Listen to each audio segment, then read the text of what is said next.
De acordo com a denúncia feita pelo Centro Nicaragüense de Direitos Humanos, a Justiça de Nicarágua retirou o direito político de 14 presos opositores. A sentença foi emitida pela juíza Nádia Tardencilha, eu acho que é isso, e proíbe os alvos da decisão por toda a vida de concorrerem a qualquer eleição ou exercer cargos públicos. Já são 245 opositores presos no país. Eu vou continuar lendo e vou abrir para a gente discutir, mas é algo que dói o estômago quando a gente lê. Porque é um regime totalmente inacreditável, para não falar outra palavra. Eu vou até recolher isso, porque me dá embrulho de ler isso aqui, na verdade. Ainda essa semana, o governo da Nicarágua condenou o padre Oscar Danilo Benavides Dávila a 10 anos de prisão. Segundo a acusação, Oscar cometeu crimes de conspiração e propagação de notícias falsas. O padre é conhecido por ser oposição ao governo e já tinha sido detido no ano passado. Para a defesa do padre, ele só deu sua opinião nas redes sociais. Ele é o 9º padre a ser preso no país acusado de conspiração. Vou continuar lendo, porque tem mais ainda. Acreditem se quiser, tá?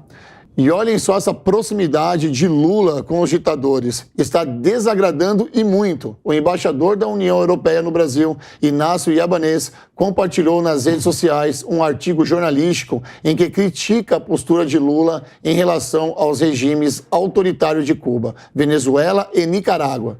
No texto publicado da Folha de São Paulo, o colunista Demétrio Magnelli citou as declarações do presidente do Brasil na cúpula da CELAC, que acontece na Argentina, e argumenta que Lula, entre aspas, celebrou a democracia com uma face enquanto celebrava seus ditadores de estimação com a outra, fecho aspas. O embaixador da União Europeia destacou no seu Twitter trecho sobre isso, abre aspas. O tempo passa na janela e só Carolina não viu, fecha aspas. Em referência à música de Chico Buarque. Cara, eu li aqui 3 textos para a gente falar desse absurdo da Nicarágua. E eu quero começar com você, Dani, que conhece bem esse regime que faz parte da Nicarágua. Bom, Rodolfo, a situação lá na Nicarágua, ela é muito grave. Tem um economista que é daquele país, que eu acho que ele definiu muito bem o que é o regime da Nicarágua hoje, tá? Ele coloca o seguinte termo, né? Lá se vive uma mafiocracia totalitária.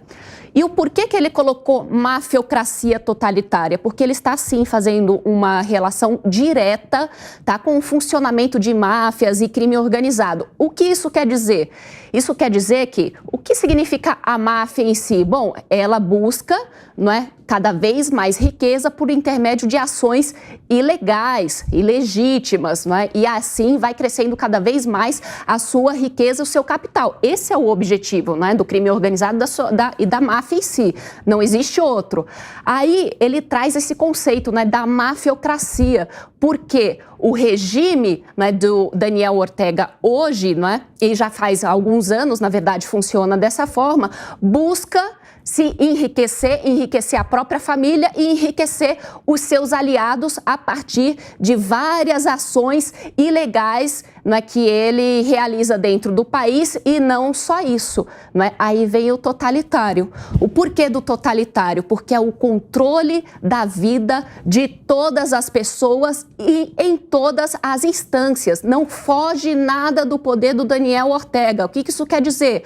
Até em pequenas prefeituras, todas as prefeituras foram lotadas ali apenas por apoiadores do Daniel Ortega, não sobrou absolutamente nada. Qualquer indício de oposição, ele já retira de qualquer forma, seja partidos políticos, universidades, em qualquer canto existe espionagem para verificar se tem um opositor das pessoas. Exatamente, se tem um opositor. Aí vem essa questão da cassação dos direitos políticos, porque é para matar de vez qualquer tipo de possibilidade de ter alguma candidatura ou algo que possa vingar. Agora, muitas pessoas se perguntam, né, o porquê da religião, por que os padres estão sendo, né, também atacados dessa forma. Lá em 2018, quando ocorreu grandes protestos no país, a Igreja Católica ali naquele país se colocou com uma espécie de intermediário, não vou colocar intermediário, mas tentou dialogar para ver se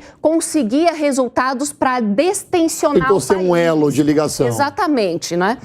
Mas não conseguiu, não obteve sucesso. A partir daí se colocou como oposição junto da sociedade que estava buscando ali não só mais questões sociais, porque já fugiu de qualquer limite aceitável, né? Agora é lutando contra efetivamente uma ditadura totalitária. Ô, Dani, sabe o que eu acho mais um ponto interessante quando eu fui... Eu olhei aqui, ela foi... Desculpa. Fui cobrir o silêncio com uma ideia que estava aqui na cabeça. Pelo que eu estava sentindo, assim, você me fala se faz sentido ou não. Primeiro que a história de Ortega é que ele derrubou um regime que já era totalitário, de direita, até me lembrou um pouco Cuba, né? E ele virou realmente um herói ali, principalmente para os progressistas da América Latina como um todo. E só que esse governo agora, ele voltou como presidente desde 2007, se eu não me engano, e ele começou a ter um ar muito mais agressivo, aí ele virou de fato um ditador. E isso é bom para a gente abrir os olhos, porque sempre que aparece, na política brasileira a gente tem muita mania disso, abraçar uma pessoa como se fosse a salvadora da pátria. Só que aquilo começa a dar muito poder para a pessoa e a gente não sabe de fato quais são as intenções daquela pessoa ou quais podem ser as intenções daquela pessoa. E aí, no caso específico de Ortega, houve essa perseguição religiosa absurda. E houve também, aquilo se espalhou de uma forma no judiciário, porque para conseguir... De que ano você está falando? Só para a gente fazer um storytelling aqui do Daniel Ortega. Então não houve, está acontecendo, né? Está acontecendo. Isso, falei no tempo errado. Está acontecendo, isso se emendrou no judiciário de uma forma extremamente preocupante que volta ao nosso tema 1. Que eu falei que eu achei que Lula foi preso de... puramente política a decisão e acho que Bolsonaro pode sofrer consequências puramente políticas, mas tá política dentro do judiciário. Então essa é uma preocupação imensa que a gente tem que ter, porque às vezes você pode falar, você está sendo muito preocupada aí, porque parece que o judiciário está politizado ou não, alarmista, exatamente, essa palavra. Mas não começa com pequenas ações, como aconteceu nesse caso. Eu não acho que o Brasil vai virar uma ditadura nesse nível. Acho que as nossas instituições são muito firmes, rígidas. Mas a gente tem que ficar de olho, tem que falar que sim. Você discorda? Eu discordo não, eu fico com... Eu vou passar para eles dois aqui agora para falar e ver se vocês concordam comigo, porque quantos presos mesmo nós temos nesse momento por causa do dia 8 de janeiro? Sem ter acesso ao Sem ter acesso a tudo. Então, assim, são 14 presos opositores. Ou seja, vamos esquecer os presos aqui. Eu vou começar com o Negão, porque eu sei que daqui vai vir uma aula, tá bom? Uma aula. Eu sei, então aqui a gente divide a opinião. São 14 presos opositores. Olha a palavra, opositores. E aqui não está se vendo... A gente está começando a notar algo meio que semelhante. Se opuser a isso, você vai sofrer numa proporção menor, mas começa a gatinhar. Concorda, Negão? Então, por favor. O Daniel Ortega, ele é a ovelha negra da família do Foro de São Paulo, né? Ele é o criado mudo que está com algum problema, que está rangendo a gaveta no quarto do Lula. Por quê? Porque, no final das contas, o Daniel Ortega é o sonho da maioria do pessoal anti-horário. Viver o que está vivendo a Nicarágua agora é o sonho de boa parte da militância que apoia o Lula. Infelizmente, o que está acontecendo também na Nicarágua era o sonho de muita gente já ao lado da direita, só que eles queriam ao lado da direita. Eu concordo também que as nossas instituições estão fortes, mas assim, balançando, né? Porque a gente vê algumas semelhanças, obviamente, numa... Tá tipo aquele prédio do Sérgio Naia, menor. Tá forte. Tá forte, mas tá balançando. Lógico que numa proporção muito menor. Eu também não acredito que isso possa acontecer um dia aqui no Brasil, mas eu acredito que a gente possa chegar num estado de cala-boca. Apesar da ministra ter dito um dia que o cala-boca já morreu, eu acho que ele voltou como um zumbi, entendeu? Que está tentando infectar outros a se calarem também. O Daniel Ortega, ele está fazendo exatamente o que a oposição gostaria que estivesse sendo feito nesse exato momento, não só com as pessoas do dia 8, mas com qualquer um que fale mal do ex-presidente. É só você ver o que está acontecendo com a Jovem Pan. A Jovem Pan tem 80 anos, se não me engano, tem 2 ou 3 anos só como TV. E olha a perseguição que a Jovem Pan está sofrendo. Tem um grupo chamado Sleeping Giants, que hoje já todo mundo já deve conhecer, antes só a internet conhecia. Ela vai de marca em marca, entendeu? Marcando as marcas e tal, e meio que pressionando as marcas para tirarem o seu patrocínio da Jovem Pan. Não é só com a Jovem Pan, isso acontece também com outros influenciadores. Dane-se se tem gente trabalhando aqui na Jovem Pan. Dane-se se você tem aqui uma gama de funcionários enorme. Dane-se. O importante é que eles estão fazendo isso pela democracia. Como acontece aqui no texto aqui, ó. Tem uma parte que fala aqui que é quase pelo Estado Democrático de Direito, mas eles usam outra palavra aqui, que eles estão atentando... Me ajuda aqui, ó, que tem uma parte aqui que você leu. Eles estão conspirando. Eles estão conspirando. Hoje está acontecendo mais ou menos isso. Óbvio que numa forma bem menor, a gente não pode também dizer que acontece. Esses dias eu vi um trecho de um podcast, me perdoa porque eu não vou poder te dar o crédito a você, porque eu não conhecia você, eu não sei o seu nome, mas ele disse uma coisa muito interessante, que a pergunta foi: você acha que o Brasil corre o risco de virar uma Venezuela ou corre o risco de virar uma Argentina? E o rapaz estava sendo entrevistado e ele disse assim: eu duvido muito por causa do centrão. Porque diferente dos outros países, nós temos um centrão. E esse centrão, ele é como se fosse um parasita que não quer matar o hospedeiro. Entendeu? Então, tipo assim, a gente nunca vai chegar nesse extremo. Eu não consigo lembrar o nome dele, é uma pena não poder dar o crédito, entendeu? Então, é triste, muito triste o que está acontecendo na Nicarágua. Eu acredito que não chegue aqui, mas eu também não vou falar para vocês assim que a nossa esquerda não tem a vontade de que a gente vire uma Nicarágua. Só que, infelizmente ou felizmente, temos um centrão que não quer largar, não quer que o hospedeiro morra. Como que é, Deise, como que deve ser viver na Nicarágua com os padres sendo presos na intenção de ajudar? Porque você já viu um padre que não tem intenção de ajudar? Não respondam. Por favor. Então, eu sempre gosto de voltar um pouco para trás para entender as motivações das pessoas, né? Então, vamos fazer algumas comparações, assim, e aí as pessoas que estiverem nos assistindo tirem suas conclusões. Mas o Ortega, ele foi um importante líder revolucionário, ele foi um guerrilheiro de esquerda na Nicarágua, né? E ele ajudou na Revolução Sandinista de 1979 para tirar o Somoza do poder. Mas antes disso, olha tem uma frase na ciência política que eu acho maravilhosa, que acho que é do Karl Marx, atribuída a Engels, que ele fala assim: a história se repete primeiro como tragédia, depois como farsa, né? O Ortega, durante a juventude dele, ele era um filho de sapateiro e ele assaltou uma vez um banco para conseguir dinheiro para promover as suas revoluções, né? Suas pequenas revoluções que depois ficaram grandes, né? Mas ele foi um importante líder sandinista, um líder de esquerda, um guerrilheiro de esquerda. E depois ele assumiu o governo da Nicarágua, voltou em 2006, mas propondo uma reforma diferente. Aí olha como a história começa a se cruzar, né? Já se cruzou, se alguém entendeu aqui. Mas em 2006 ele vem com uma proposta totalmente diferente na campanha presidencial, né? Ele ressurge na política da Nicarágua e ele diz que vai fazer tudo diferente, que agora Cristo é o herói dele.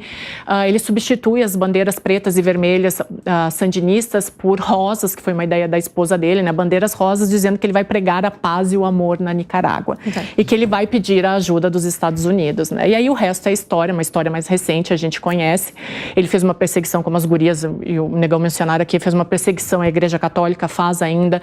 Ele foi colocando as suas entranhas no judiciário, o judiciário hoje está completamente refém dele, foi aprovando leis a seu favor para ele ir se perpetuando no poder, mas o mais louco nisso tudo é que quando o Ortega foi eleito, o PT inclusive emitiu uma nota no site deles, né, Dani? Uma nota de comemoração pela eleição do Ortega, que logo depois eles excluíram do site, acho que já percebendo o que tinha acontecido. E a gente tem que lembrar que quando o Fidel Castro morreu, o Lula disse que tinha perdido um grande irmão, um irmão mais velho. Então, esses flertes com essa esquerda autoritária é uma coisa que o PT precisa rever, sim. E aí eu acho que entra o perigo, essa simpatia com esses extremismos, né, do ponto A e do ponto B, mas essa é uma relação muito intrínseca da esquerda com essa esquerda da Nicarágua. Claro. Vou pegar o seu ponto aqui. Acho que sensacional, Daisy. né? Como a gente vai na história, assim. Com certeza. Porque ela trouxe, né, relembrando alguns pontos aqui, quando o PT comemorou a vitória, depois retirou. Olha, todas as pessoas com quem eu tive a oportunidade de conversar, que vieram de países hoje em dia têm ditaduras, todas elas me falam o seguinte: Dani, nós nunca imaginávamos que isso ia acontecer no nosso país. Jamais que hoje em dia que a gente veria uma coisa dessas. Portanto, é algo que vai acontecendo e a pessoa não percebe. Tanto que tem até algumas pessoas que falam lá na Nicarágua, olha, a gente achava no início que o Daniel Ortega, ele estava ali do poder pelo poder, tá? Porque ele gosta do poder, mas não. Foi ao longo do tempo foi se mostrando uma situação ainda mais grave. E me preocupa, sim, o governo brasileiro não lançar nenhuma nota de repúdio contra o que está acontecendo. Não é? Nós entramos lá no site do Itamaraty, nós não vemos nem qual foi exatamente as reuniões de forma transparente que o próprio presidente foi fazer lá nos Estados Unidos. Não tem nenhuma nota saindo ali no site do Itamaraty com relação ao que está acontecendo na Nicarágua. Ou seja, nós estamos vendo um certo estrangulamento ali do Itamaraty para se conter e não atuar como deveria atuar. Sensacional, Sabe Dani. que tem uma história interessante disso também? Quando a Daisy comentou aqui do Lula em relação a essas ditaduras. Um depoimento pessoal, quando eu fui para Cuba, eu quis ir para entender e sentir o que o povo de lá sentia, né?